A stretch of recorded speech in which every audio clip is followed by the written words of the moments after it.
The max size function found within the Functions tab in the Tools folder allows you to control the size of the text. So if you have some text here and you want to control how much text can actually fit into a box, you can use this max size to control it. And once we drag this down onto the font, you don't notice any change. So if we go into the max size editor here, what we have is a default X scale and a default Y scale. If we decrease this X scale and the Y scale, you can see how it affects the font. For right now, we'll leave it at 1. We also have this max width. So I'm just going to slide my font over here for a second.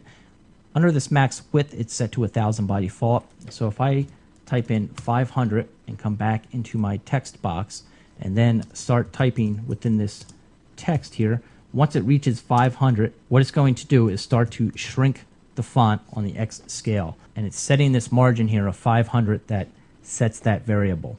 So if we want to kind of increase this, we can increase it. If we need to decrease it, we can decrease it.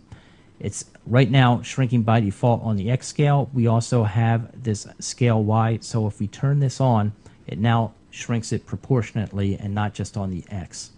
So you can use this function to control how much text can actually fit into a line of text.